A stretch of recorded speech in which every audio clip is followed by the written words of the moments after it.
So welcome, good afternoon. I am Michael Kessler, the Managing Director of the Berkeley Center, and I'm thrilled to have Christopher McCrudden, David Hollenbach, and Robin West here, and John Langan shortly will be arriving to discuss Christopher McCrudden's amazingly informative and very dense book, as it turns out. It's many pages.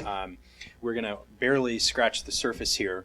I've asked David Hollenbach to get us started, just give a little introduction of what we're going to be talking about, and then Chris is going to give an introduction of the work, and then responses by John and Robin, and then we're going to have, and David, and we'll have plenty of time for conversation. So with that, I'll turn it over to David. Thank you very much, Michael. Yeah, the volume is a result of a conference that was held in June of 2012 over at Oxford in the United Kingdom, and Chris will give an introduction to the content of it. Both Christopher and I and John Langan, who will be here shortly, here he comes now actually, were in attendance at this conference at Oxford. And my own background is I'm a visiting scholar here at Georgetown this year, normally at Boston College, where I am the director of the Center for Human Rights and International Justice there. I work as a theologian who's got a strong interest in human rights issues and have written done a lot of work on issues related to the topic of this volume. Christopher is a professor of law at Queen's University in Northern Ireland, as well as the University of Michigan, and now is visiting professor at New York University in the law school there. Robin West is a professor here at Georgetown Law School. And John Langan, who has arrived, is a professor here in the Department of Philosophy. And so we're looking forward to an interdisciplinary conversation as well as involving you. So I'll turn it over to Christopher McCrudden, who is going to give us a little overview of what this volume, Understanding Human Dignity, that he edited is all about, and what some of the issues are that he sees as most important coming forth from the volume. Well, thank you very much, David. Can you hear me down at the back? It's okay?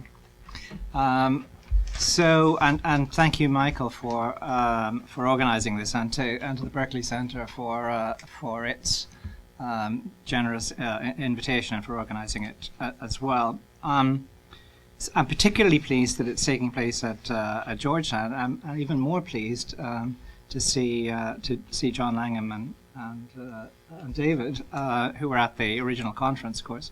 And to meet Robin West for the first time. It's amazing that we haven't met before, but I'm delighted you're here. Thank you. So I think, as we'll see in the discussion, there are relatively few uncontroversial things that can be said about dignity. But there seems to be an agreement, at least, that the concept of human dignity has never been so omnipresent in everyday speech, or so frequently referred to now in political, moral, and legal discourse. So only in the last few weeks you'll have seen Bruce Ackerman's piece in the New York Times review section, which I take it is a real indication that the concept has hit the headlines. And the Ninth Circuit, for those of you who are lawyers, drew on the concept, of course, to support its recent decision about challenging jurors on the basis of sexual orientation as being unconstitutional. So the power of the concept around the place is unquestionable, I think. But are we all singing from the same hymn sheet in our understanding of what it's about? And is it a problem if we're not? So as dignity has become more pervasive, in particular in human and constitutional rights discourse, it's begun to lose its motherhood and apple pie innocence. And the greater scrutiny that dignity is receiving has resulted, I think, in a deep vein of skepticism in very different quarters. From some feminists, from opponents of judicial activism, from postmodern social theorists, from scientists in the life sciences, and from ardent secularists. So in two areas, I think, the criticism of dignity is particularly intense, not to say vitriolic. First, dignity is seen as placing unacceptable limits on some developments in areas of scientific research. So this is particularly the case in areas of biotechnology and those areas that relate in particular to genetic engineering and other technologies involving human enhancement. For critics of the use of human dignity in the life sciences, dignity acts as a conversation stopper, essentially stopping progress in these areas. And the relative effectiveness of human dignity in that regard, perhaps particularly in Europe, has led to considerable resistance to the concept by prominent scientists working in the areas. So second area of skepticism has been the considerable pushback from those concerned to protect particular human rights. So some see dignity as undermining American conceptions of freedom of speech, for example, and those who support restrictions on hate speech using dignity arguments are seen to be confirming the potential for human dignity to undermine American conceptions of particularly freedom of speech. Others, more numerous I think, see dignity as a Trojan horse for religiously inspired attacks on various other aspects of liberalism, such as equality, or justifying attacks on autonomy, understood as the power of choice. So think about the extent to which dignity is used to restrict abortion in some contexts.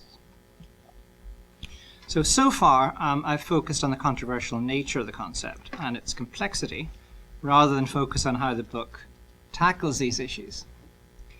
The first thing I think to make clear is that the purpose of the book is not to be the last word on the subject. Someone said on the way in today that whatever its substantive merits, at least it had the virtue of looking definitive. That is not its purpose. Nor am I attempting in the book, and by producing the book, to sell the concept, or indeed to damn it. Rather, the purpose of the book is to engage in a serious dialogue about human dignity, to try to get beyond the rhetoric, to take the criticism seriously, and perhaps to steer further discussion about dignity along productive lines. So there are at least 4 linked sets of conversations identifiable in the book. One conversation is within the different academic disciplines represented. So, for example, there are debates between lawyers and lawyers in the book, particularly in the areas of constitutional law. So between Aaron Barak and Dieter Grimm. And between philosophers. So there are discussions about the appropriate way of reading Kant's understanding of human dignity between Michael Rosen and Tom Hill. So that's one set of debates. Intra-disciplinary. Second set of debates is between the different disciplines. For example, between philosophers and theologians, and between historians and lawyers, as to what extent there are disciplinary differences in terms of an understanding of dignity. The third conversation in the book is that between secular and religious understandings of human rights and human dignity. And I'll come back to that. The fourth set of conversations is one within the Christian tradition, one that has importance, I think, for the other 3 conversations as well, as perhaps David will come back to. Of the religious and theological traditions that have engaged with the concept of dignity and that are represented in the book, it's particularly the Catholic theological perspective, which is most developed in the book. That was partly deliberate in order to have a more intense discussion of one tradition, but it's also partly because of areas of expertise that were represented in the conference. I think there's a considerable amount of work to be done in terms of inter-religious understandings of dignity as well. There's one criticism of the use of human dignity that I haven't mentioned so far, which, if it were true, is by far the most serious attack that can be made, not only on the concept, but on the project that we've been engaged in. And this is the criticism that the concept is just empty, that there's nothing of any real interest to talk about, and that it simply provides the occasion for rather empty, politicized chatter. Indeed, at least one prominent legal philosopher refused an invitation to the original conference on just that basis. Now, I think that view is mistaken, but I have some sympathy with it. By way of response, what I propose to do in the rest of the short time that's available to me is to mention some of the issues raised in the book that seem to me to be particularly intriguing and that provide a basis for further discussion. Here's my pick of the most interesting issues. And I'm particularly looking forward to the discussion and to the interventions for what they've taken from the book, which may be rather different. First, I think there's an important debate between those who see the use of human dignity in earlier times as having a significant degree of continuity of meaning with its use in later times. So Rebecca Scott's discussion of post-slave societies, for example, comes to mind. As opposed to those who see the history of dignity as one of significant discontinuities in meaning, for example, Sam Moy. So the question then needs to be posed, does dignity have a relatively similar meaning in different historical contexts? And what are the implications if it doesn't? So I'm particularly interested in the extent to which Kantian and or Catholic thinking influenced the adoption of dignity in various constitutional texts. And if they did, how far that understanding continues. So first of all, there's the historical question. Let's pose it that way. Second, there's, I think, a fascinating debate between those who see human dignity as having substantive meaning, as opposed to those who consider it as having utility primarily as a functionally useful device for allowing dialogue or discourse between those who fundamentally disagree about what it is to be human. And I think, personally, that the distinction between the substantive meaning of dignity and the functions that dignity may have is an important distinction. And I also find that focusing on the different functions that dignity plays in different contexts is sometimes immensely helpful. So the function of dignity in the judicial context may well differ significantly from its function in the philosophical context, and so on. So that's the second question. Does it have substantive meaning, or is it a functionally useful device?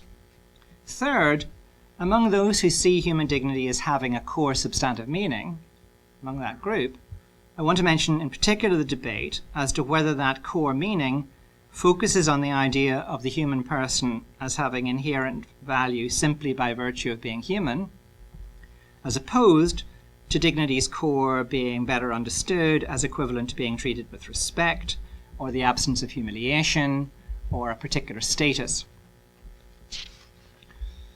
Within that debate, there are several distinct elements, and I'll mention only two questions that arise. In attempting to understand human dignity, is it better to focus on indignity, focusing on what dignity is not, rather than focusing on what it is? Separate question is how far we should think of dignity as a status, a la Jeremy Waldron, for example, as opposed to the view that dignity involves the deeper issue of what it means to be human. Third question then.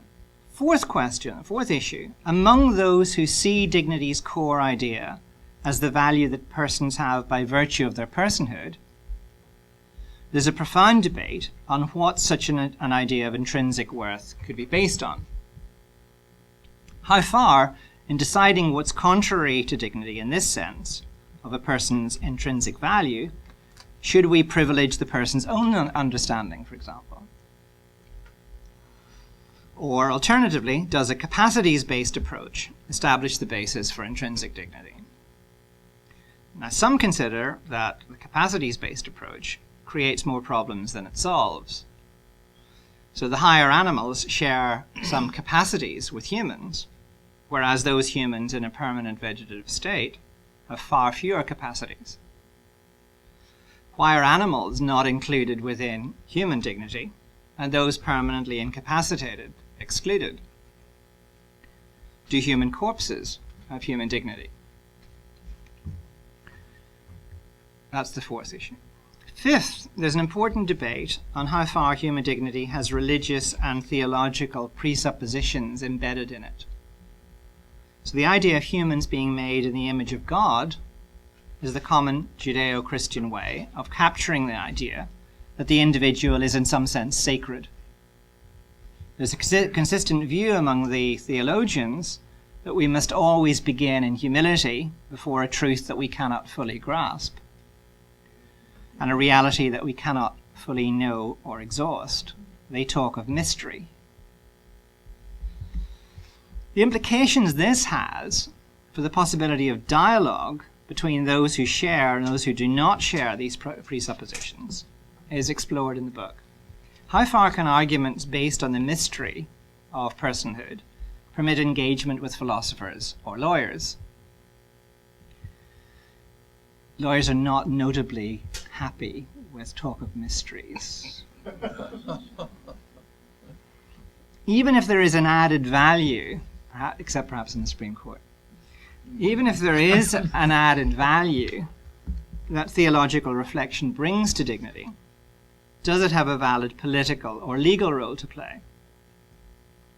There's an equivalent debate among theologians in the opposite direction. How far should the tradition be open to secular thinking on dignity? Incidentally, if you want to understand where the fault lines are in the papacy of Pope Francis, it might be quite a useful place to start. Finally, I want to mention the debate in the book about whether, as we're frequently told, human dignity underpins the idea of human rights. Given the extent to which the foundations of human rights are now ever more questioned, I think that's a profoundly important issue. Various conflicting approaches are apparent. That human dignity is the exclusive basis for human rights, as some international law rhetoric seems to envisage, and that it's therefore the only value we need to appeal to in order to generate a recognizable list of human rights. Or that the project of deriving any human rights from human dignity is entirely unpersuasive, the entirely opposite side of the equation. Or that human dignity is an important foundational principle, but only one among many. Or, and I find this particularly intriguing, that human dignity and human rights are in some considerable tension with each other. Certainly, I'm left with a strong intuition that one cannot move in a facile way from an idea of dignity to the derivation of rights. And dignity may not necessarily find its best expression and protection in the idea of rights either. Well, I hope I've said enough to justify the publication of a book of over 700 pages with 39 authors. I'm particularly pleased to be sharing a platform with one of the authors, two of the participants, and three wonderful people. If I haven't yet persuaded you of the need for the book, then all I can say is that there's more, much more, that I could have said. Indeed, there's something for everyone, I hope. I look forward to hearing what you have to say. Thank you. Thank you, Christopher.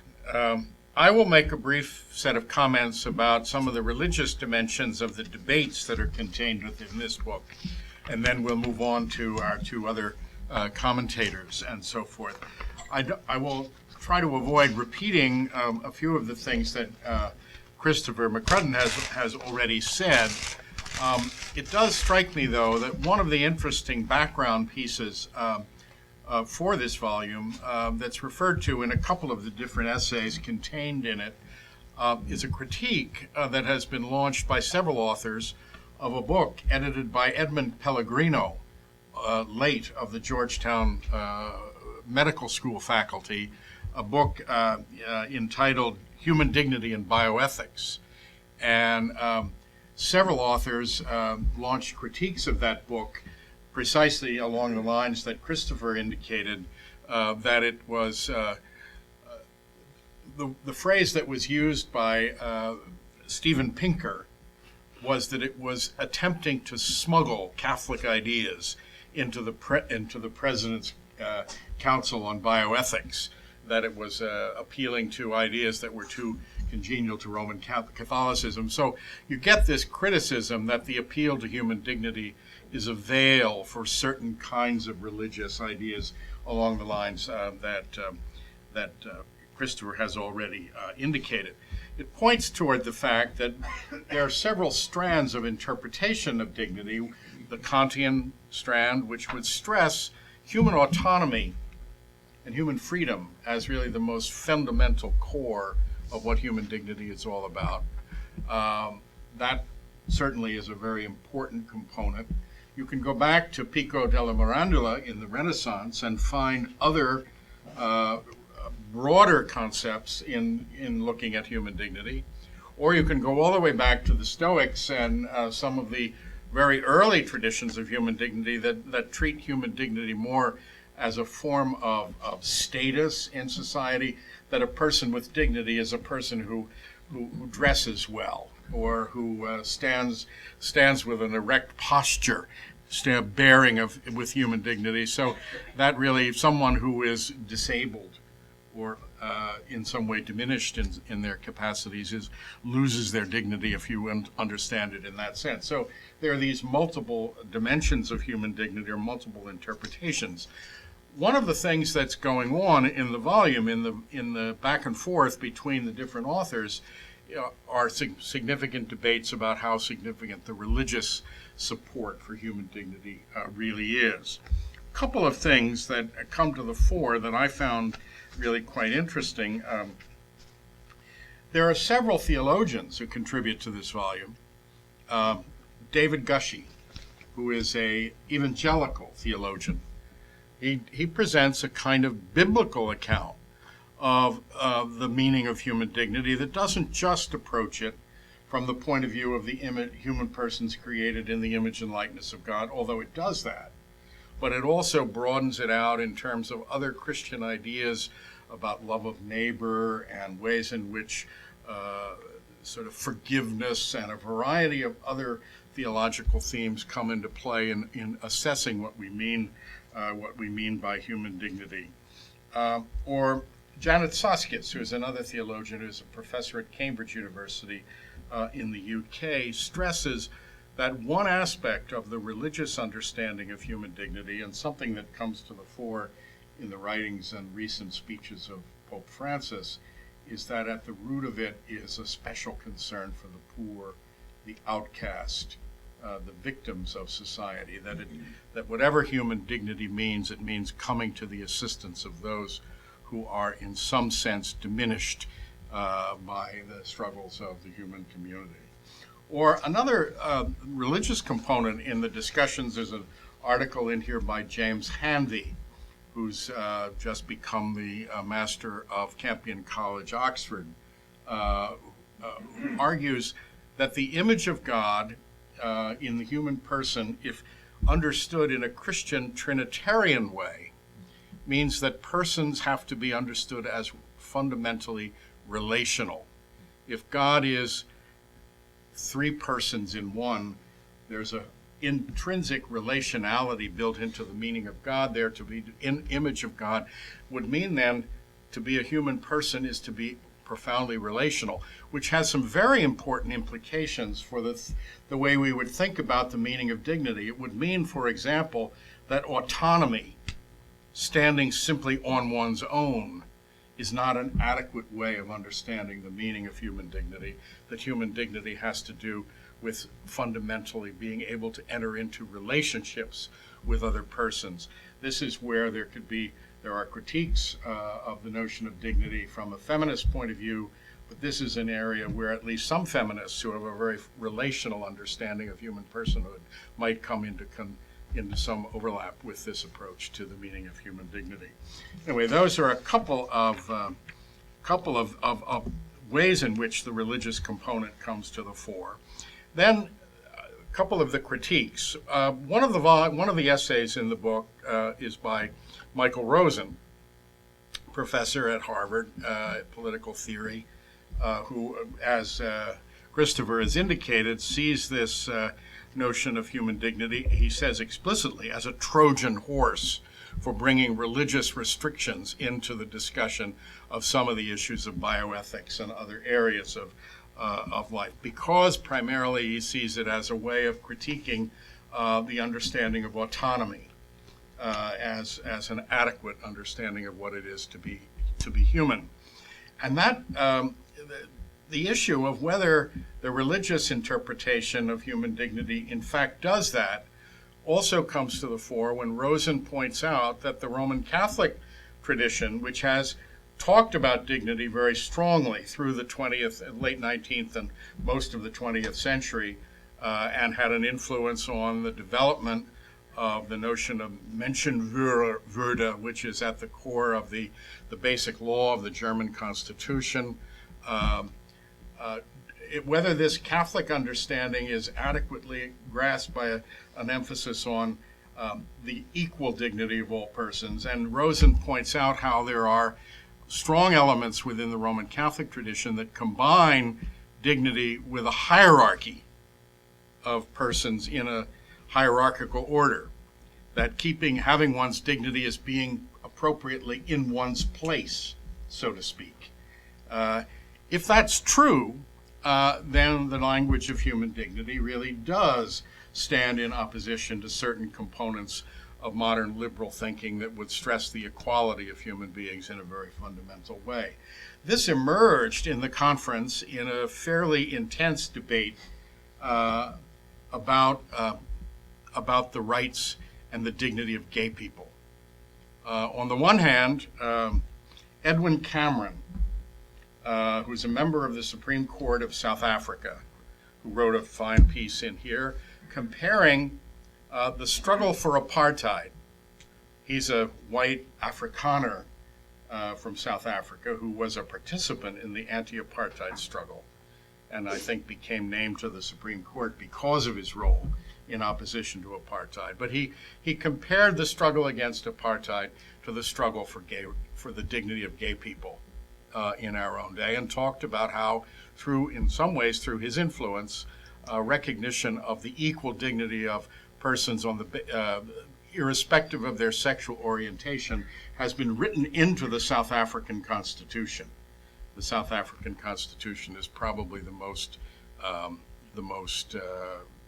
progressive on that issue of any constitution in the world at this point. He was strongly critiqued by Robert George of Princeton University, and there's they're saying that this is an inadequate understanding of human dignity, that human dignity, especially in the areas of sexual relationships, has to take into account more than autonomy. It needs to take into account the differentiation of people into male and female, and that marriage has to be between a man and a woman, not between two women or two men. And so there was a significant debate about this, and it was an interesting. There's also an essay by Christopher Tollefson in the volume, who's also, both George and Tollefson are Roman Catholics.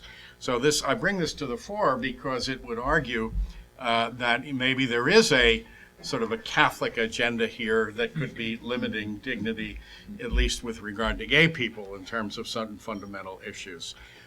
My own essay in the volume, however, and also has tried to argue that the Roman Catholic understanding of human dignity is profoundly historical, developing. It's rooted that the discovery of the meaning of human dignity is experience-based, and that I argue that if you look at the Catholic tradition, back in the early part of the 20th century, there was strong opposition to human rights and democracy and so forth. But when the situation emerged with Hitler in Germany and Stalin in the Soviet Union, the Vatican recognized the capacity, the need for human dignity as an equal basis for the rights of all, and that Roman Catholic thought developed and changed in a notable way following the Second World War and into the era of totalitarian regimes, so that there's an evolutionary dimension to Roman Catholic thinking about human dignity and human rights. And I argue that at the very end of my piece, in a way that's really just a hint rather than a fully developed argument, that continuing development with regard to reproductive technologies and certain gender roles, like gays' gender roles, may be possible if the understanding of human dignity is as experience-based and historically rooted as I argue that it is. So that I argue for the possibility of a dynamic developing understanding of human dignity, even within the religious tradition of Roman Catholicism. Not everyone agreed with me about that, but that's the way it is. Okay, we'll turn it over now to our two commentators. We'll give Robin West a chance to start us off, professor from our law school. And Robin, look forward to hearing what you have to say. Thank you very much. And many thanks to Michael for inviting me to participate in this really lovely event. And thanks, of course, to Christopher for editing and contributing such a sharp introduction to this wonderful volume of essays. I understand the book's essays to be focused on two major arguments or themes with one minor theme. The major arguments have to do with what dignity means and its relation to human rights, particularly as human rights have impacted international law and international relations. The minor theme concerns the emerging role of dignity as an articulated value in domestic positive law, and particularly domestic, that is to say, U.S. constitutional law. My comments will eventually focus on the latter, the role of dignity in U.S. constitutional law, and specifically on what I would like to call the dignitarian turn, or the possible dignitarian turn in U.S. constitutional law, which is now being urged by a number of liberal constitutional lawyers and scholars. And I want to focus on what the potential costs of such a turn might be. I regard those costs as significant and would regard such a turn, were it to be completed, as unfortunate. But first, what is dignity? I see three modern uses as affected by law, that is. The word dignity is often used to try to describe that which individuals possess by virtue of their humanity, sometimes closely related, although not identical, to our capacity for autonomy. What we all share is the capacity to choose some conception of the good life, so our dignity consists in that capacity. Sometimes closely related to, but not identical to, inherent equality. We all share in this capacity, rendering us equal in that regard. Sometimes it's left undefined. On this understanding, it's the transcendental kernel, to borrow a phrase from the book, or the unknowable mystery of human life. But however so defined in this usage, dignity is what we have by virtue of being human. It is, that which animals, by contrast, are thought to lack. Thus, to treat people as though they lack dignity is to treat people as animals, as Hubert Humphrey and Lyndon Johnson both argued 50 years ago today, when they made those passionate arguments for the Civil Rights Act, that the Jim Crow South, in fact, did exactly that. Second, dignity is often used to describe a hard-fought virtue or a sort of inner strength. The children who were charged with the work of actually integrating those schools in Little Rock, after the Supreme Court held largely on dignitarian grounds that they must integrate, they walked with almost superhuman dignity into those schoolrooms with their heads held high in a now near iconic morally and physically erect posture. Third, dignity is often used in a relational sense. To treat people morally, it simply is to treat each person with dignity. We might recall the manner in which Atticus Finch treated Mayella Ewell on the witness stand in To Kill a Mockingbird, always speaking to her with respect, addressing her as Miss Mayella, causing her at one point to explode in anger, so sure was she that the respect she was being accorded was sarcastic. So accustomed was she, given her 19 years of victimization at the hands of her father, to any sign of respect from anyone, much less an older white man. Atticus's effort backfired in that novel, but we understand his goal. His goal was to treat others, including a witness who he knew to be falsely accusing his client of rape, with dignity and respect.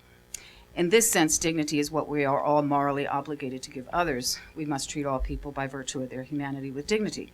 It is the subject that is of a central and an interrelational obligation. So all of those usages are very different. They're also obviously related. They are distinct enough, though, that as long as we know which we're using when, I don't think there's any risk of confusion. It's also, I think, clear enough, for reasons I won't belabor, that dignity in any of those three senses can be used on opposite sides of various arguments. I don't, myself, regard that capaciousness as either a sign of incoherence or of fatal indeterminacy, or of the various debates that employ it. Now, the dignitarian turn in jurisprudence, to which I do object. As I said, a number of prominent liberal constitutional scholars have recently applauded the Supreme Court's invocation of the value of dignity in the Windsor case from last term, in which the court struck parts of the Federal Defense of Marriage Act, which had, of course, limited marriage to opposite-sex couples for purposes of federal law, as violative of various constitutional provisions, and as, in Justice Kennedy's words, an affront to human dignity. Those scholars urged the court to embrace Kennedy's reasoning across the board, and specifically in the possible upcoming cases involving a right to same-sex marriage or rights of undocumented workers. The court, in other words, according to the dignity scholars, should view dignity as a fundamental constitutional value and then decide cases accordingly. For at least Bruce Ackerman, if not the others, the legal basis for that conclusion, the conclusion that is that dignity is a constitutional value and indeed is the bedrock constitutional value, is to be found in Congress's repeated invocation of the value of dignity when it passed the 1964 Civil Rights Statute, which Ackerman now argues ought to be viewed as having quasi-constitutional status and stature.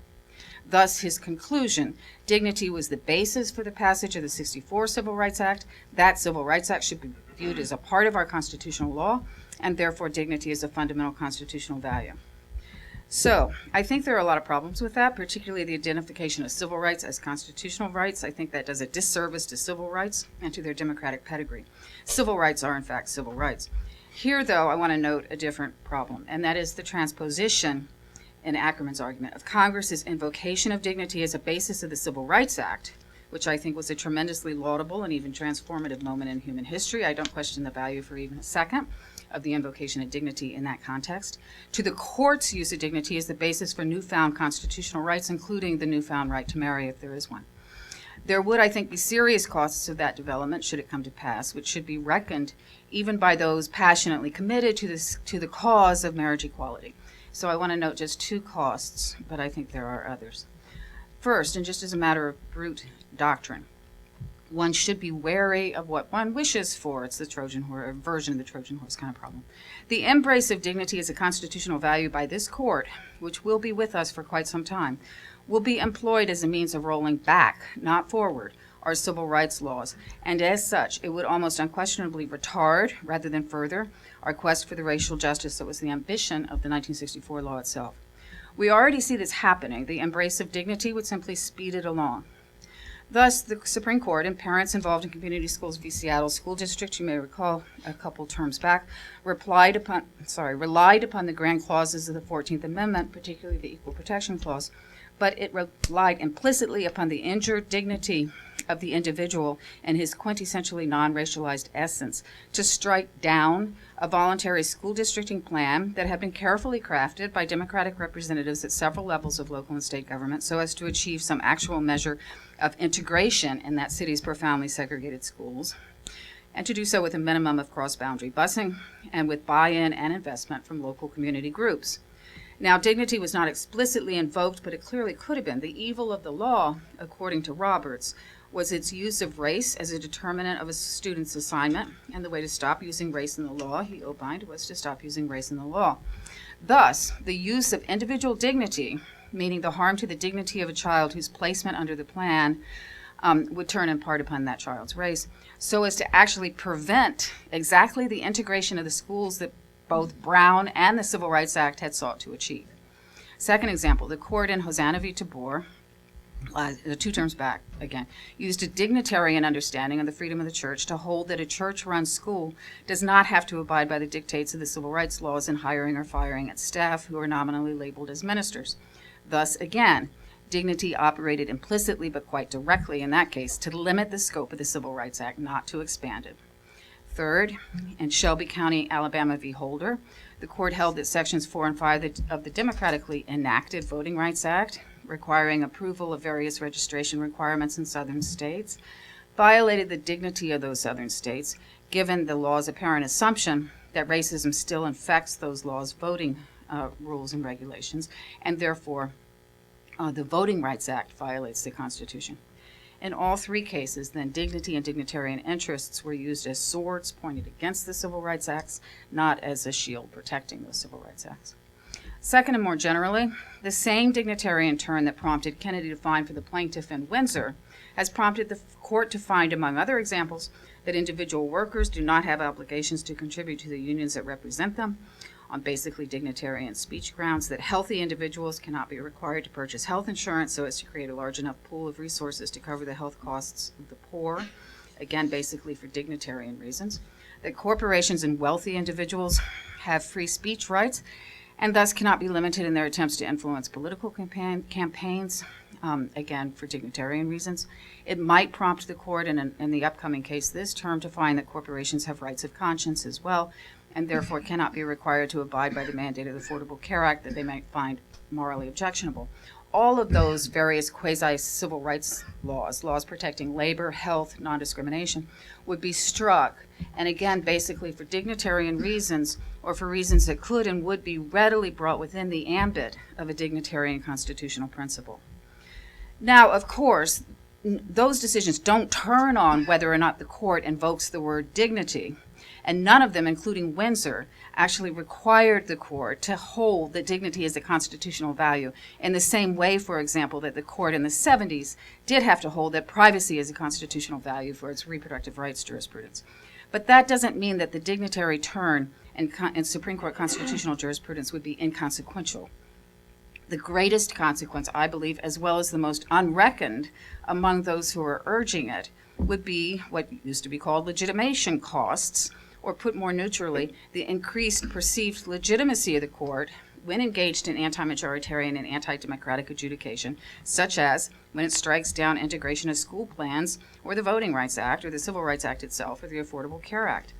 Thus, this dignitarian turn would further entrench the moral authority of the court when it chooses to strike democratically derived legislation.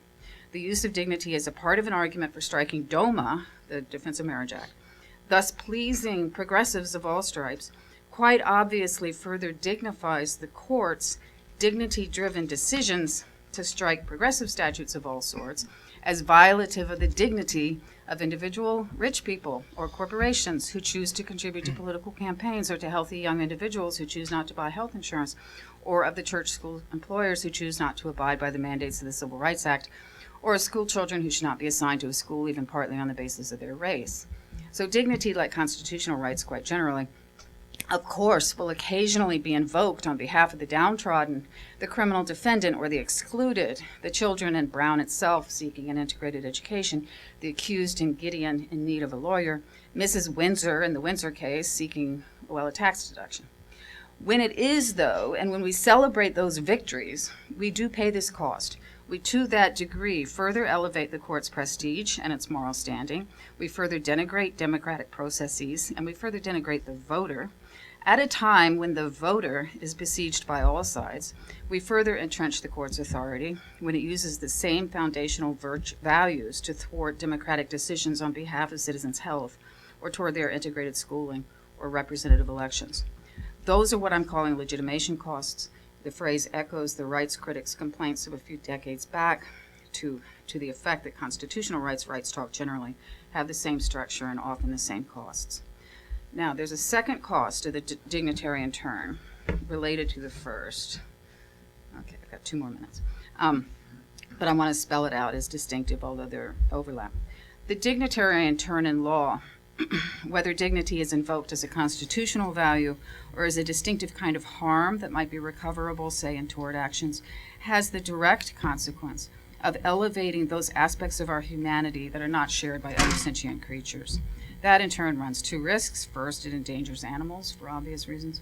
But second, it makes more rather than less difficult the work of securing protection for our humanistic but also animalistic vulnerabilities. Like animals, we need warmth, shelter, food, and nurturance. We are vulnerable to the elements and to hunger, to deprivations of touch and intimacy. But those are needs and vulnerabilities. Those are not needs and vulnerabilities that distinguish us from animals. Those are the needs we share with animals. So when we elevate these dignitarian interests, we should at least notice that we're thereby demoting, so to speak, our animalistic vulnerabilities, our needs, and even capabilities. If we constitutionalize the value of dignity, one surefire consequence is that by doing so, I think it's surefire, we may well make more, not less difficult, the work of either constitutionally or legally securing what were once called welfare rights. we will make more rather than less difficult the inculcation of a sense of responsibility or duty in our fellow citizens and our legislators to not only respect dignity, but to also secure in law the protection of the least of us against political and social winds that threaten physical survival. We need to be careful, that is, that respecting the dignity of the individual to choose his or her sexual partners or marriage mates, or of the prisoner to worship, or of the homeless to beg on the street, and so on, that those campaigns do not become yet another version of giving the people their carnivals, while the income gap grows larger and the planet grows warmer. For those dangers, we need more than a judicial embrace of dignity as a constitutional value. We need political action through democratic means to protect the interests and well-beings of the people who co-inhabit the planet. So while we work for the dignity of everybody, we should worry that constitutionalizing that dignity, the dignity of the wealthy campaign donor, the same-sex couple, the unborn child, the pregnant woman who wants to end her pregnancy, or of the healthy individual who wants to risk going clean of health insurance, or of the child seeking a school placement, and so on, that working for the dignity of all of those folks doesn't inhibit that vital as well as dignified political work. Thank you. Thank you. John Langan. Well, to take up a point from Professor McCrudden's introduction, this is not a definitive book, but it is something that should be valued by philosophers, theologians, legal theorists, and historians. It's likely to be a significant reference point and a guide for many important discussions. And it's also remarkably well focused. So I'm not in any position to add to what's been accomplished in the book, but I will make three remarks. The first is, shall we say, lexical and grammatical. The second will be emotivist, and the third will be metaphysical. These, of course, can be no more than proposals, which I'll sketch out. First, dignity is an isolated word in English. This may sound surprising, since the word is familiar and is widely used across the political and intellectual spectrum. The word is obviously connected with dignified and dignitary, both of which suggest that the term has its home in a world of official and almost hierarchical order and finds its natural expression in restrained, careful, and disciplined ways which do not involve vehement emotion and dramatic self-revelation. It is frankly rather stuffy. What has been lost in English is the connection which I think exists in French and Latin between the abstract and formal noun, in tie and tail, so to speak, and the apparent simplicity of a humble adjective, digne in French and dignus in Latin. These are adjectives which both mean worthy and which have an almost verbal quality to them. The affirmation, even if it's simply tucked into a larger proposition, is that the person or object being discussed should elicit a certain response. The general form of this relationship between what in effect are the subject and the object of deserving, fitting, belonging to can be given briefly as proposition 1. A person, object, event is worthy of X, a certain type of response, praise, punishment, help, protection. And then some sentences illustrating this. God is worthy of praise. Human beings deserve respectful consideration. Wilderness areas require and need protection. You'll notice that I've slipped in substitutes for digne, in particular worthy, which is connected with the German Würde, or worth, a term which has been much used in German philosophical discussions of what we're concerned with in the Anglophone world as human dignity. Now, I mention this not because of a love of etymologies, which comes from my classical education, but because I think it lies behind the extraordinarily abstract and generic way in which we use the term dignity to cover many different situations and many different needs which human beings can have. We lack a good and usable adjective which would enable us to build up a sense of meaning and varied uses for this concept in the context of everyday life. This in turn can make less surprising the difficulties which very able philosophers have in defining what dignity is and in elaborating a consistent account of how the term is to be used. This in turn affects how the idea is to play a shaping role in policy discussions. In short, I would hazard the view that the key term in our reflections is overworked and undersupported by connections with other, more concrete terms in our moral lexicon. Another problem with the term is an internal tension between using it to indicate a feature or status which is universally shared by human beings, and treating it as a consequence of discriminating judgments which assess individuals in relationship to such areas of human activity in society as rewarding and punishment and rank ordering. In saying this, I don't mean to say or to imply that dignity is not a moral term, but to suggest that the term may actually doing work that is more emotive than theoretical. Dignity can itself be assigned a place of considerable dignity and even grandeur atop the universe of moral discourse. But it's worth considering some of the other ways in which it can serve our personal and social purposes in using moral language. First, it can be used very broadly. It can be commendatory of the person or object in the A position in our model, as well as of the actions in the X position. Second, the term can also be hortatory or persuasive, urging us to adopt a positive attitude to values and to the means which lead to their realization. Dignity is a term which can be used in many ways in the political and legal fora, as previous speakers have illustrated. Third, then, it functions to mobilize political movements and the forces of resistance. Fourth, to protest injustices, which are seen as violations of dignity. Fifth, to challenge institutions and practices which deny human rights and perpetuate injustices. Sixth, to celebrate the successes and even triumphs of those who work for the relief of human suffering and need, especially among those who are effectively abandoned by society. Seventh, because it can do all these things, it can be seen as calling us to two values which are particularly fostered in the tradition of Catholic social thought: solidarity and subsidiarity. I suggest that attention to these uses of dignity can at least provide an important supplement to understandings which are drawn almost exclusively from the history of moral and political philosophy and from the crises of the 20th century. At this point, you may be inclined to think that dignity is once again being overloaded or overworked. I would reply that the enumerated ways of using the term reflect the complexity of our social and political lives. They are not efforts to extend the range of the conceptual work which the term is being required to do by legal theorists or political philosophers. My third point, which may be at odds in various ways with my second, is that it would be profitable for us to explore an analogical understanding of dignity, which could be parallel to the procedure that Aquinas adopts with regard to good. For Aquinas, this is a broadly used term which ranges across his metaphysical universe. Each being pursues its good, the good appropriate to it by reason of its nature and its place in the universe. In an analogical view of dignity, the term could be applied to God, to human beings, to creatures in general, to elements of the natural universe, to endangered species.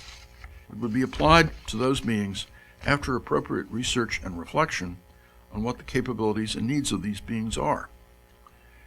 One way of expressing my point, which would I trust be congenial to traditional Thomists, would be to affirm that all beings have their own being, truth, goodness, beauty, and dignity. They are to be appreciated for themselves in the spirit of the famous prayer of thanksgiving of St. Francis. You know, the one which, I'll give you just a tercet or two. Most high, almighty, good Lord, thine be the praise, the glory, the honor, and all blessing. Praise to thee, my Lord, for all thy creatures, above all brother Sun, who brings us the day and lends us his light.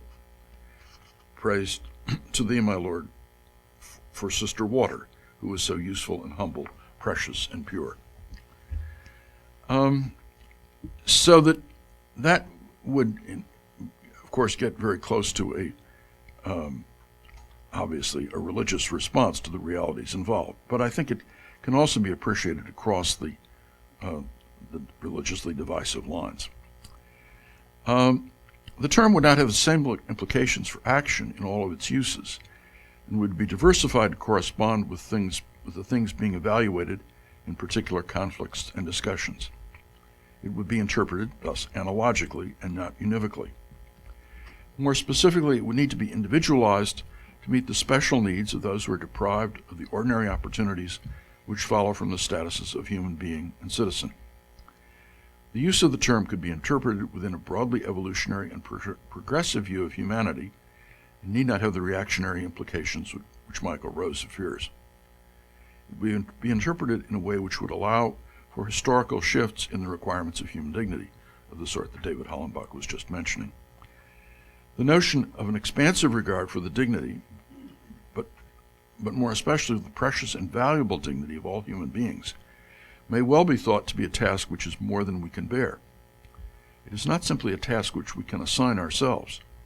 Rather, it is a task which falls to us as intelligent and self-directing beings who, by our accomplishment in science and technology, have come to the point where we can destroy life and civilization, and who, by reflection on our divisions and cruelties, have come to see the horrendous consequences of abandoning the quest for the universalization of human dignity. Okay, well, thank you very much to all. I guess I am sort of to chair our discussion, unless you would like to do it, Michael. Please. Okay, I'd be glad to do that. Why don't we, okay. Christopher, do you have any comments you'd like to make to anything that any of the other three of us have said?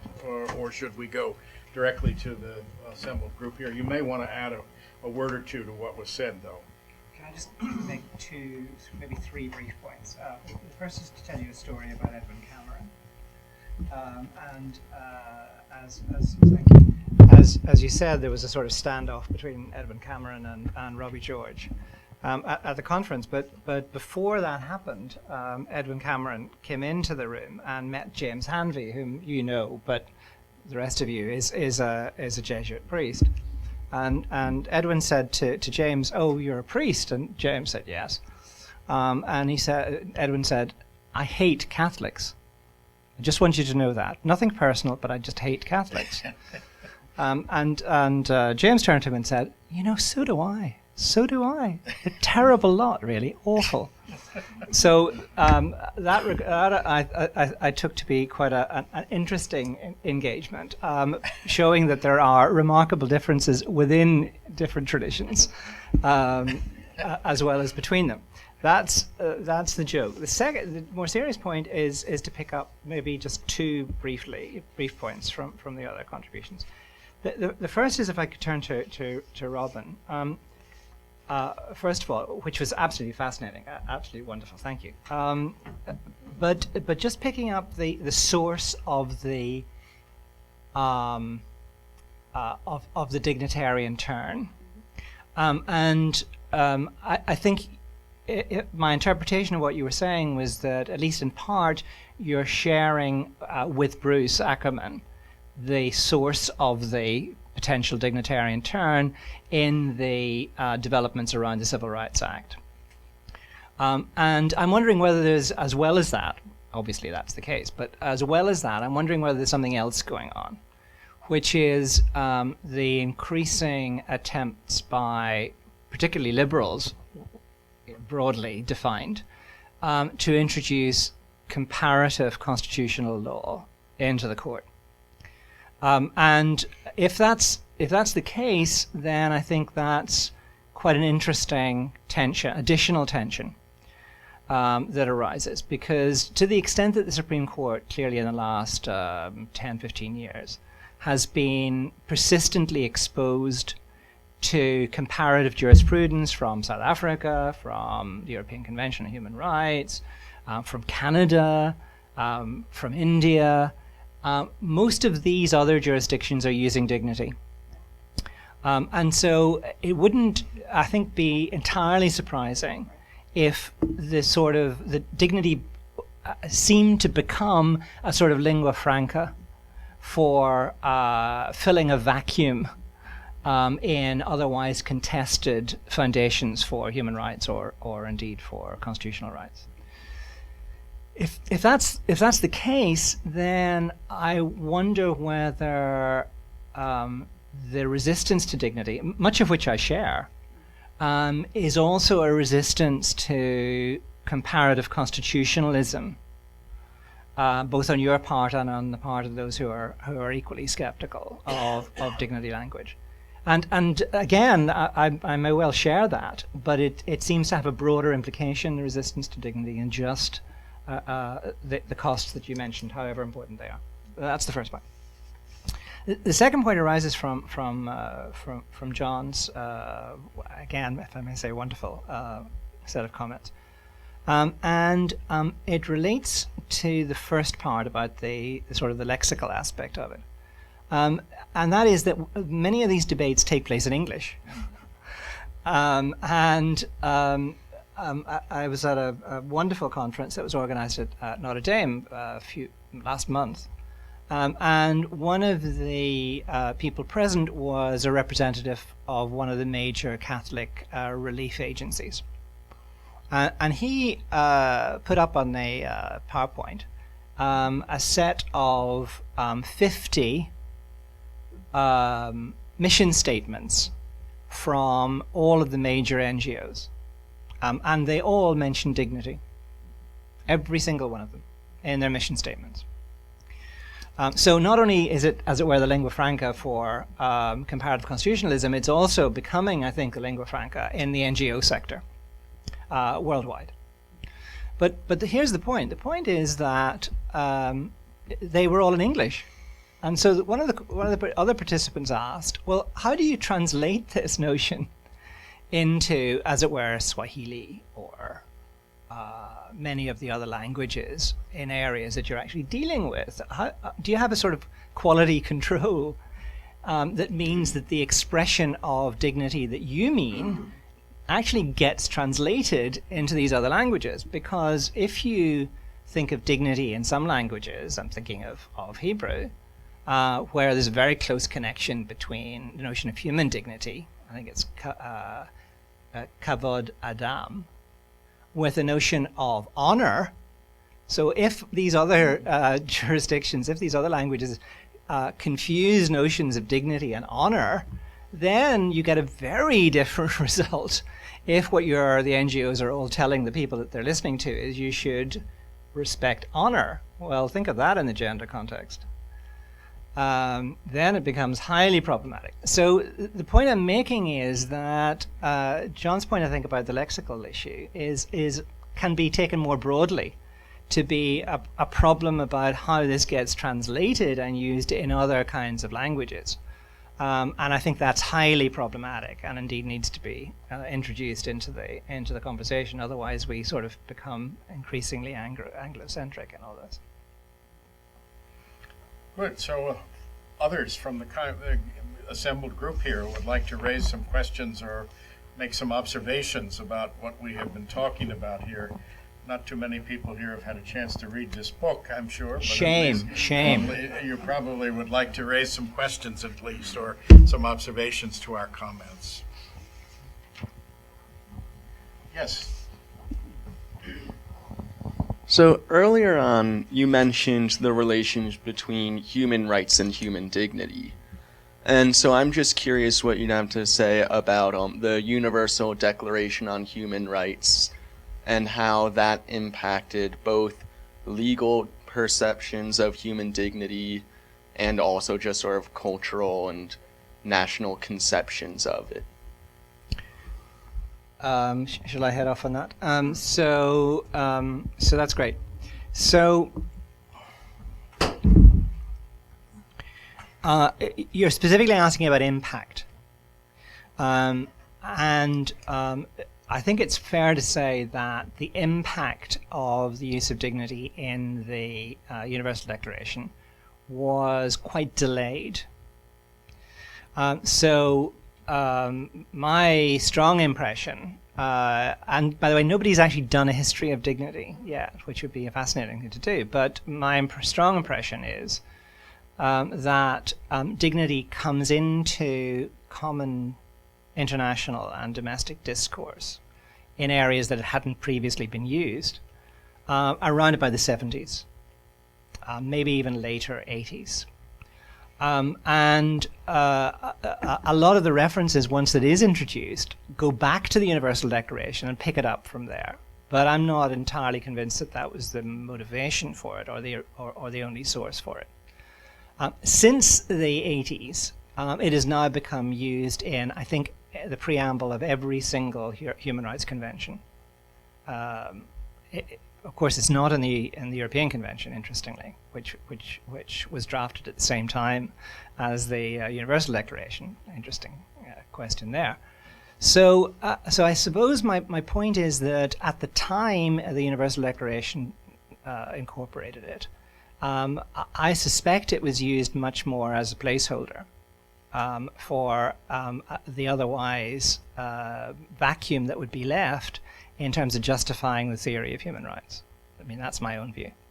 And that it's only subsequently that it gets taken up, particularly when taken up and used, as it were, in two areas. One, in the preambles of other conventions, but increasingly in the judicial context. Yeah. Can I combine your question with your comment? The first thing to note about the U.S. constitutional importation of dignity is that it's in the context of U.S. constitutional hostility, or at least distance from the human rights tradition generally. Okay, I mean, the human rights tradition and human rights themselves do not have the traction in U.S. courts that they have in courts in other countries, and particularly they don't have traction in the U.S. Supreme Court. So the fact that a practice is violative of a human rights document or of a human rights ideal doesn't count for much of anything in constitutional discourse. I think this is a terrible tragedy, but that's pretty much where we are now. So I completely agree that the importation of dignity, the attempt to import dignity as a constitutional value, particularly by liberal constitutional theorists, the others, cultural conservatives, et cetera, have different, and it's more complicated. But on the liberal side, the story is in part that this is just a second best to the failed importation of human rights, right? That maybe we can't get the court to go along with human rights, or for that matter, comparative constitutional law, but they really ought not have any problem signing on to the idea of dignity. So that seems right. But it should be noted that the use of dignity in U.S. constitutional courts, like the attempt to use human rights in those courts, is going to hit a brick wall, and that brick wall is this idea of constitutionalism in this country as being an exhaustive recordation of, or articulation of, our moral ideals and our moral sense of ourselves as a people. I mean, that just is that's a brick wall. It's a limit.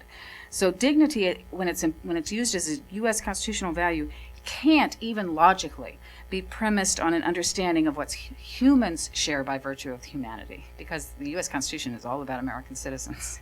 It's going to be premised on an understanding what Americans share by virtue of citizenship, and that's got all sorts of limitations entailed.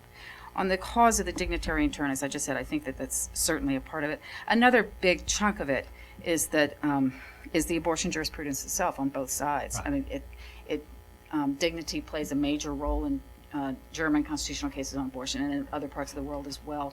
And so it looks like a natural additional argument that advocates should and could make on both sides. And so I think that's a big part of the historical explanation for this. One point I would add, and this is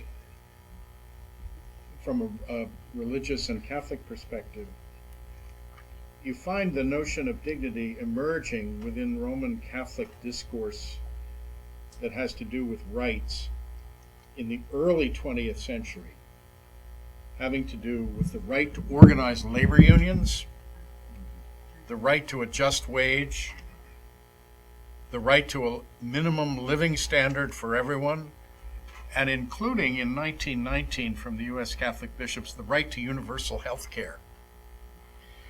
This is well before Roman Catholicism affirmed the right to religious freedom and other kinds of liberal rights.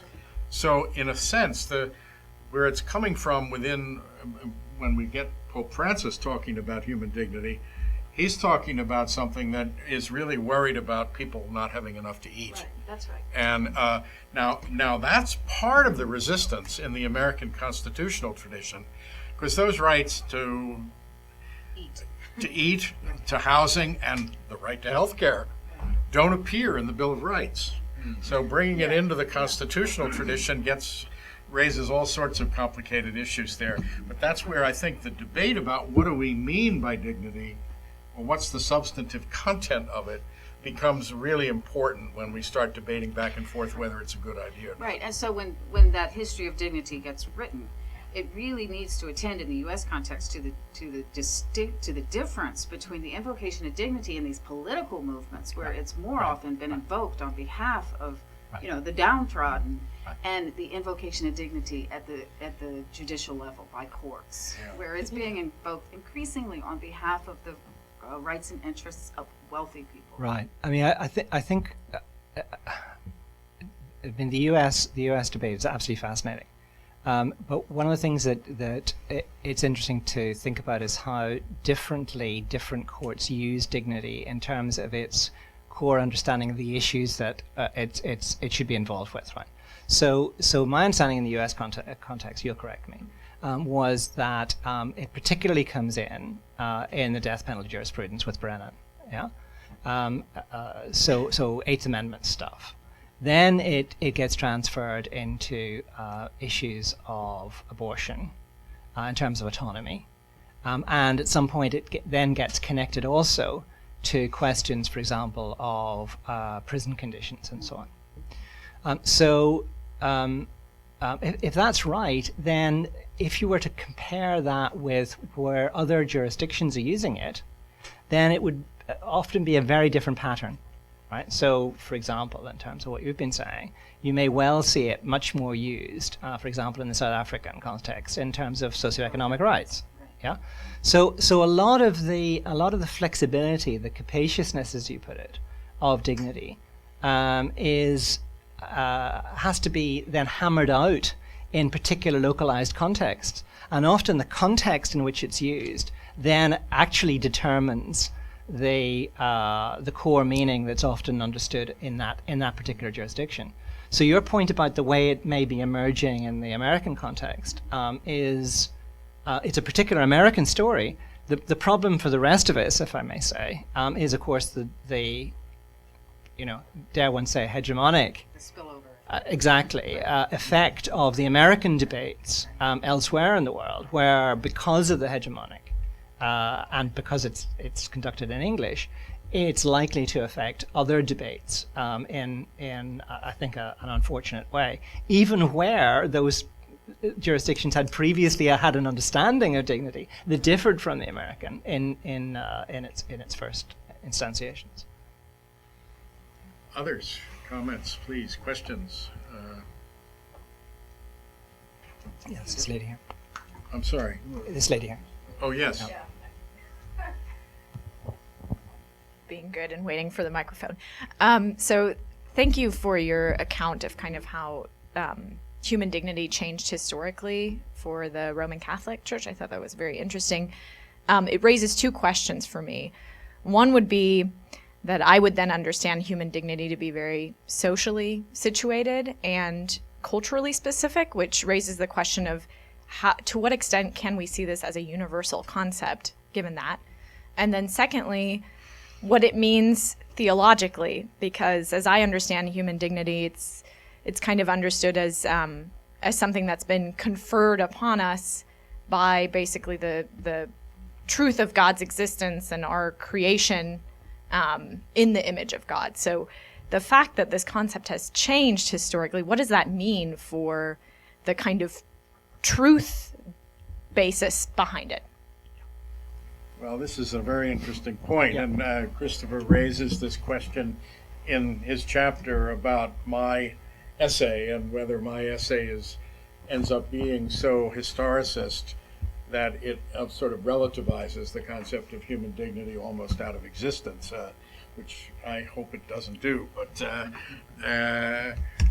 the way I would put it would be that... it was a question, David, rather I understand. No, I understand. I understood. But it was a question. It was a question. But the way I would understand it was that there's the capacity for growth in the understanding of the requirements of human dignity, which doesn't necessarily lead to a sort of relativism here. That one can begin to understand, for example, one might say that the respect for human beings and their bodily existence is a sort of universal requirement for us. But if we develop complex and sophisticated healthcare systems, whereas once upon a time we didn't have them, we now begin to recognize that care for and respect for the bodily quality of human worth means that you have some duties with regard to provision of health care that you wouldn't have had once upon a time. Another way of putting it would be to say you can argue that the right to a just wage is a requirement for the protection of human dignity if you live in a monetized economy. But if the society is based on barter, you don't talk about a right to a just wage. There's a certain kind of historical insight into what the requirement for respecting human personhood demands in diverse historical settings. Or you may learn new things about what human qualities are human existence is all about. You may learn something about human sexuality that leads you to say the whole purpose of sex is not necessarily the procreation of children. And if you learn that, it may lead you to say that there's a difference in understanding the nature of gay sex than there was when you thought sex was procreative in all circumstances. So there's a way in which you can learn things, but it doesn't necessarily mean it puts all of these aspects sort of out of existence as irrelevant, in the past. I guess what I'm arguing for is there's a possibility of progress in the development of our understanding of what it is to be fully human. Now, that's not always popular, but at least I hold for it. The choice is not a simple one between consistency on the one side and chaos on the other. Right, exactly. Yeah. So it's a great question. So here's one of the problems, I think. One of the problems is that I think particularly in the Catholic area you get very quickly into questions of how far you think human nature is constructed or not. Right? So you get into the whole question, and you raised this also, about sort of the constructivist possibilities. And quite a lot of sociology and some of the social sciences more broadly are now quite dependent on the notion that most things are constructed rather than natural. And so if you think that everything is simply constructed, right, that it's simply a human construction, including gender roles and so on, then you're going to have a very different answer to the question of what human dignity does, I think, than if you don't.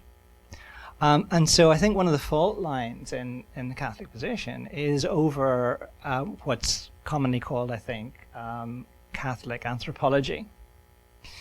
You'll correct me. And I think the Catholic anthropology issue is a major issue that is standing in the way of where I think David may want to take it. At least that's my superficial understanding from more theological point of view. To get to your question about whether it's culturally specific or universalist or relativist, I mean, I think I agree with David, and I think that it's highly contextual, but not relativist. If you start with a presupposition that dignity is about understanding what it means to be human, essentially, and trying to capture that. That, I think, is the non-relativist basis for that. But what that means in any particular society at any particular historical time has to be worked out. The question is how to work it out, and how far it's to be worked out on the basis of, as it were, dialogue and discussion and all of those good things, or whether it's worked out on the basis of power. And part of the problem, I think, with the kind of open capaciousness of dignity is that it opens up the possibility of simple power being exercised to define it, rather than anything more acceptable. And I think that's partly what you're identifying as what's the possible downside of it in the constitutional context, because I think you're seeing the constitutional context as essentially a power play, whether or not politics is less of a power play in this society or in other societies Right. isn't quite clear to me. Well, it isn't quite clear, but that too is a contextual question. It depends on the politics, Exactly. right? And as long as we still have a sliver of political life here that is more democratic than the court, one can say on behalf of politics simply that it's more democratic, and so that you have more voices, you have more openings for political movements of the sort that you were describing. Others that I wanted to raise. Yes, down the woman down on the side there with the yellow sweater. These are great questions. Hi, thank you. I'm hoping to ask, I guess coming into this, I was thinking about dignity, and for me, thinking about somewhat of the utilitarian function of talking about the dignity of women, and both, in the universe, but in Catholic social teaching and in the hierarchy of the Catholic Church. And I'm wondering, so a lot of the things that some of the theologians talked about with the evolutionary dimension and responding to the context and challenging systems and institutions. I'm wondering how that could play out within the Catholic Church. Is that something that could be, invoked towards, say, women's ordination, that sort of a thing, given that we're at Georgetown University and talking about dignity? I just wanted to hear if there were thoughts on that. Sorry if that wasn't quite well articulated. I'll just say a brief word about that, because, I would want to say that the evolution of our understanding of gender roles is clearly, it's a historical evolution, not only for the Roman Catholic Church, but it's been evolving very dramatically in secular society over the last 100 or so years in very important ways. There's been, we didn't have voting rights for women in the United States until, a century ago. So these things are historical, dynamic, and evolving. I would say, there's an element here that's constructed, but I also think there's an element that's discovered about the reality of male-female equality. I would want to argue that it's not simply a construction, but that there is something about men and women that is fundamentally equal, and that the equality between them is what's being pointed to when the common dignity of men and women is pointed to. Now, if that's true, then it opens up a whole set of questions for the Church's approach, the Catholic Church's approach to these issues. And you can get involved then in a big debate about male-female relations in relation to the structures of the Church itself and the governance of the Church and all of that, which I'm very ready to get involved in, but that would call us into a very complicated, long argument about the nature of the priesthood and a whole series of other things which have all sorts of theological overlay to them that are different than the argument about dignity. But one of the things that I think is interesting is that I think the theology can contribute to our understanding of human dignity, but new insights into human dignity can contribute to our theology. It works both ways, and if it works both ways, then it could work both ways with regard to something like ordination of women and that sort of thing, it seems to me. John, do you want to say something? Yeah. I once had occasion to observe when this topic came up that you have to remember that the Catholic Church is an extraordinarily large body of slow learners. And in saying that, I don't mean simply to put the Church down, but it's built into what the Church has been as a social reality, that it will try to respond slowly, thinking of this as prudently, and trying to keep this enormous body of people moving in more or less the same direction. And it's worth remembering that on some of these issues, the secular West stands at one end of a continuum which does not have the same immediacy of appeal or persuasive quality in large sections of Africa and Latin America and the Middle East and in the Indian subcontinent.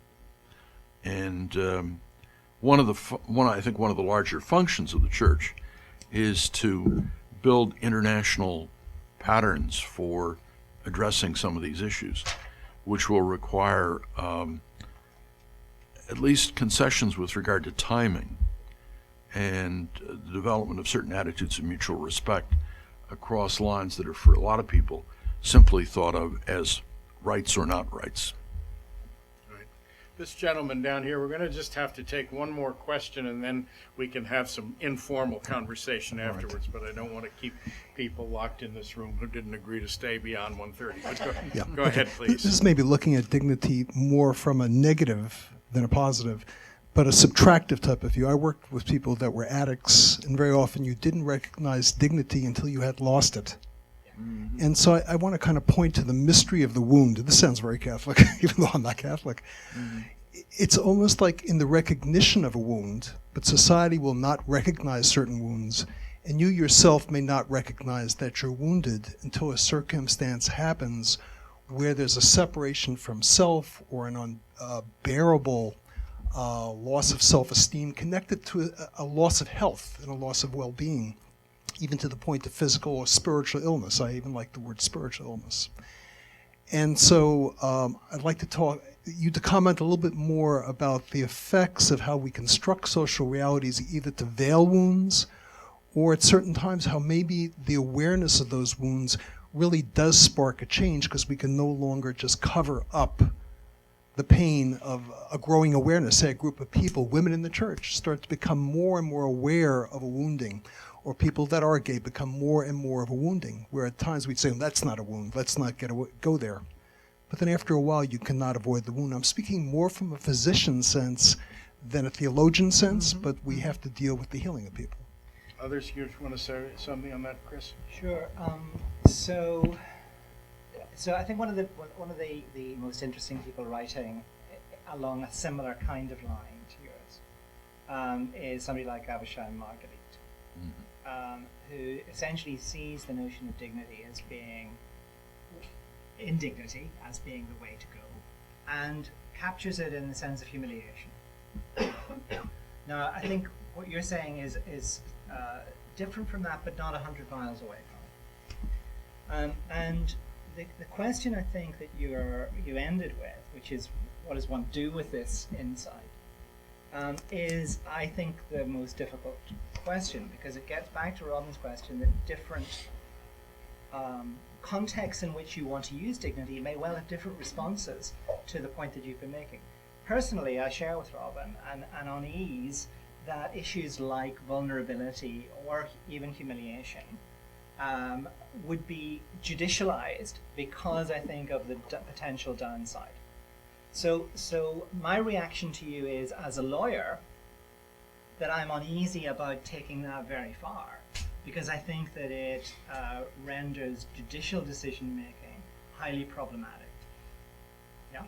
Now, that's not to say that in the other contexts in which dignity is used, whether they be in the context of psychotherapy, or in the context of social work, or in the context of politics, political dialogue, that notions of dignity defined along the way that you've been going are very, very useful. I think they are. They contribute a richness to our understanding of what it means to be human.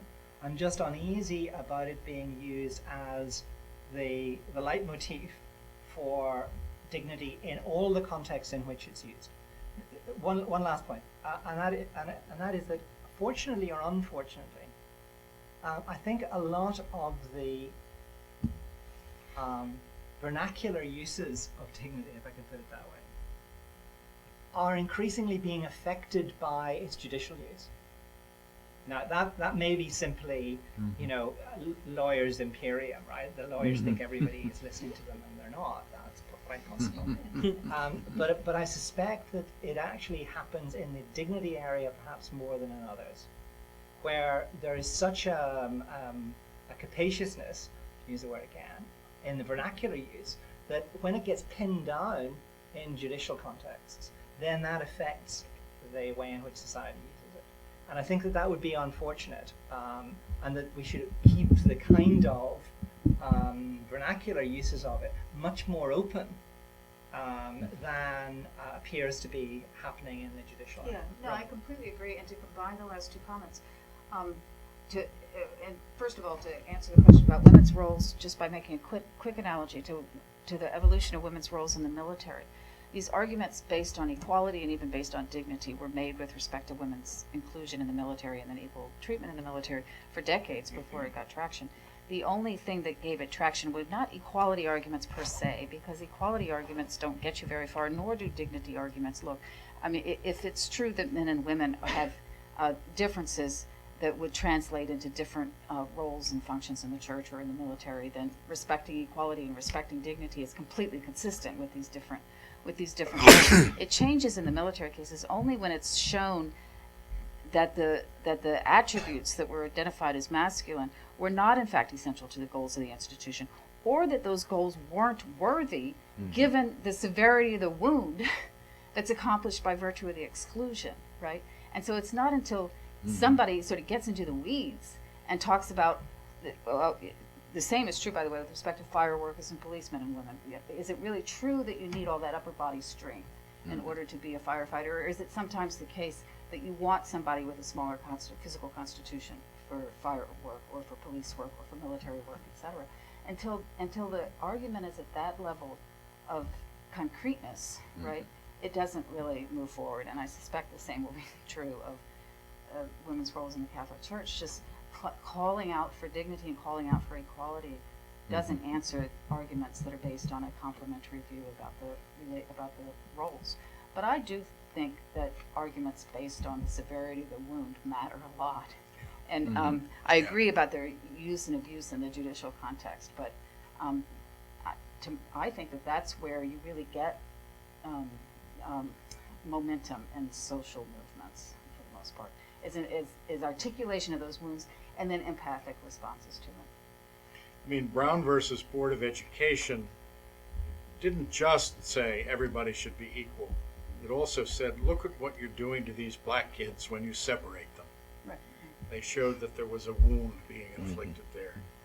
And I think that's true of the emergence of the Universal Declaration on Human Rights. I've argued about this a bit with Samuel Moyne, who wants to argue that the notion of human rights and the appeal to the Holocaust didn't really sort of emerge in human rights discourse until the 70s and so forth. But the Genocide Convention was ratified one day within the ratification of the Universal Declaration of Human Rights. So there was something going on back there at the time of the drafting of the Universal Declaration that was very much aware of what had happened with regard to genocide.